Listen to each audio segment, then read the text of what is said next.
Welcome to the Equipped Disciple channel. My name is Rick McClatchy. I will be your host.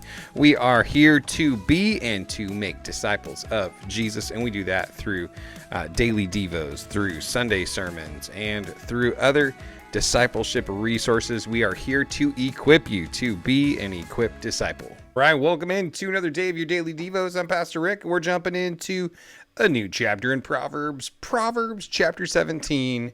Well over halfway done, folks. It's unbelievable. We're crushing it. So we're in Proverbs chapter 17. We're going to hit verses 1 through 14 today, kind of chopping the chapter into two pieces just to make it a little bit easier to manage. So we're going to be looking at a few different topics in today's Devo: peace or strife. What do you want to choose? The Lord tests the heart. Don't mock the poor. Mama Bear versus the fool, and so much more. So much more. So let's go ahead and let's not waste another moment. Let's jump right in. Verse 1.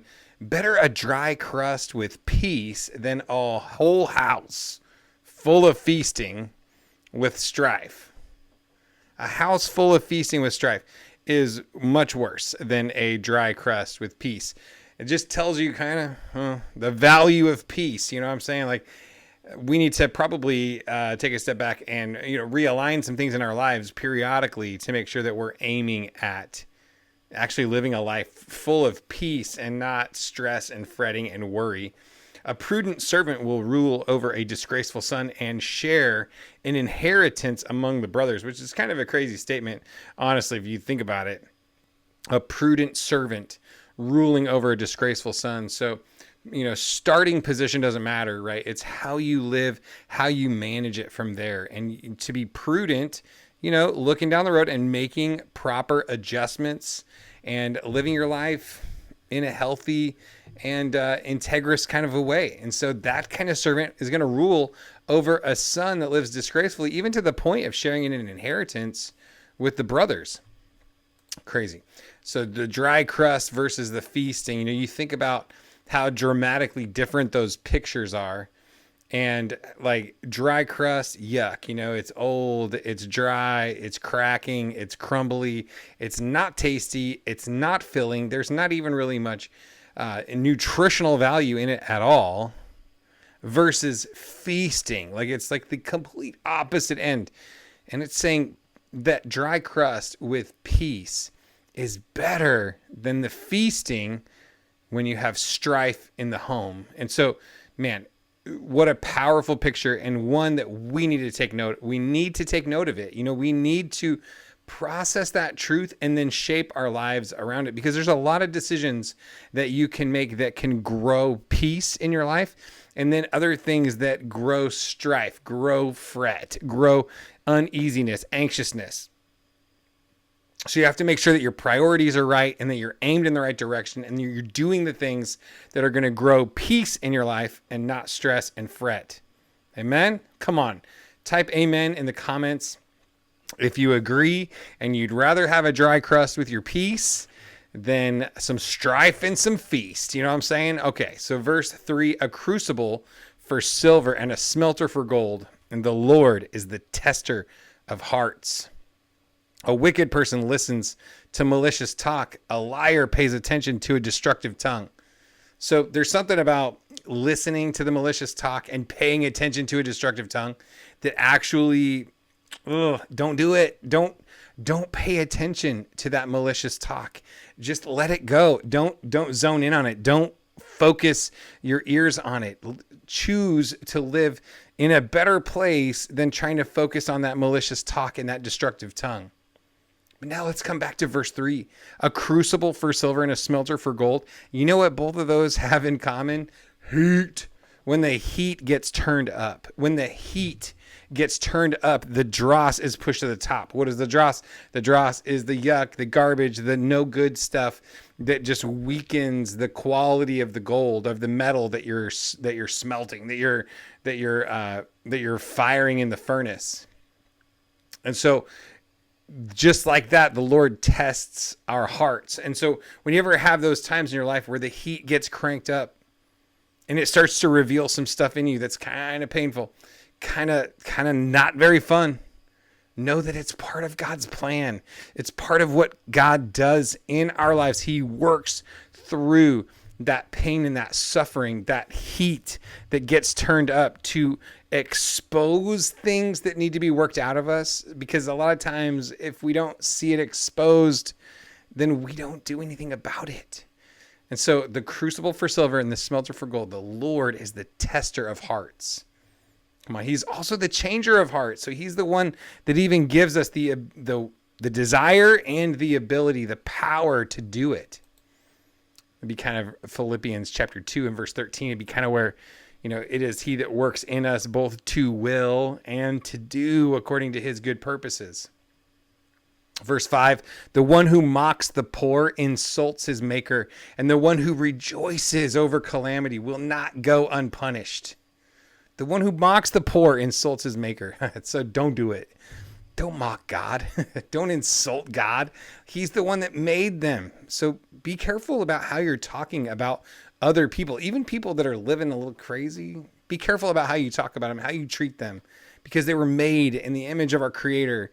And that if we are mocking them, and it's not just calling a spade, mocking them is like going condescending, rude, negative, tearing down. The one who rejoices over calamity will not go unpunished. So when you find your enemies suffering, be careful you're not a celebrator over that calamity. Grandchildren are the crown of the elderly, and the pride of children is their fathers. You hear that, kids? I'm the pride. Yeah, okay. Anyways, I just feel like you gotta take whatever the Bible gives you. You know what I'm saying? And so, hey, I get to be the pride of my children, but also, what a weight of responsibility that is as well, that I would have the opportunity to potentially be the pride of my children. Wow, man, I hope I can get to half of that, right? I hope I can earn maybe half of that within the eyes of my kids. Verse 7, eloquent words are not appropriate on a fool's lips. How much worse are lies for a ruler?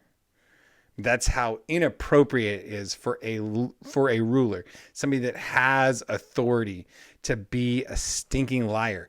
Because eloquent words are not appropriate on a fool's lips, neither are lies for a ruler's lips. A bribe seems like a magic stone to its owner. Wherever he turns, he succeeds. And this is some people really cringe at this verse in the Bible. They're like, what? Is the Bible encouraging bribery? Because it's like a magic stone and it opens doors and it's wow, it makes, oh my goodness. No, the Bible is just saying what is true, that bribes work because people are corrupt. And so a bribe can seem like a magic stone to its owner because wherever you turn, you succeed, but it's not righteousness. It's not holy. It's not good. It's not integrity. And so you're building your life on a faulty foundation. And we've read time and time again over these first 16 chapters that we have read through. You don't want to be the fool. Don't be the fool. So don't mess around with the bribes. Just earn what you get, do the hard work, put in the time, put in the effort. Whoever conceals an offense promotes love, but whoever gossips about it separates friends. Man, that's a big one. Whoever conceals an offense promotes love. So sometimes you just gotta cover for people, and not cover in the sense of lie for somebody so they say they didn't do it and all that kind of stuff. But there are very discreet ways to manage situations where you're not blasting out in the public everything that this person ever did, but there's times where it's appropriate to kind of conceal an offense. And this is, an offense that's done to you. Potentially, sometimes you want to conceal that and promote love, promote health for that person. And whoever gossips about it separates friends. So don't be gossiping about other people. Don't be making that your, what you talk about all the time. Make sure that you're taking into account the things that you're discussing and making sure that you're being honorable and respectful in the things that you talk about, so that we don't become these people that are blabbing about people's offenses and, painting people's stuff all over town and gossiping about people, even sometimes embellishing it or whatever, or going off with half the information and gossiping about it that way. A rebuke cuts into a perceptive person. A rebuke cuts into a perceptive person more than 100 lashes into a fool. Talk about that picture. That word picture is really powerful. 100 lashes and the impact that would have on a fool. 100 lashes. That is a lot, right? That's like practically enough to kill you, I would imagine. And yet, a simple rebuke cuts into a perceptive person to a larger extent than a punishment that would practically kill the fool. So let's be perceptive people, and let's be responsive to rebukes. Let's be responsive to correction. Let's be responsive to feedback and grow and do it the right way and adjust. Come on, you could do it. You could do it. An evil person desires only rebellion. A cruel messenger will be sent against him. Better for a person to meet a bear robbed of her cubs than a fool in his foolishness. Can you believe it? Can you believe that statement, that it's better to meet a bear robbed of her cubs, a mama bear that's mad as heck because her cubs are gone, right? They've been stolen from her. But that's better to run into than a fool in his foolishness. If anyone returns evil for good, evil will never depart from his house. So there's something that happens when you return evil for someone's good. Like, don't overcome evil with evil, but overcome evil with good. Here it's saying, don't overcome good with evil, right? Like, don't respond to the good that people put in your life by putting evil into the scenario, because it will not depart from your house. To start a conflict is to release a flood. Stop the dispute before it breaks out. Man, it's wisdom. It's prudence to look ahead and go, ooh, I can see where this conversation is going. I can see where this situation is headed. I'm going to cut it off. I'm going to stop that before it becomes a big dispute and it breaks out all over the place and becomes a conflict that releases a flood. No, I'm going to pay attention. I'm going to work to kind of maintain and pull it back and rein it in a little bit, because we don't want to just see it go and blow up all over the place. So, are you going to start a conflict, or are you going to stop a dispute? So going back, peace or strife.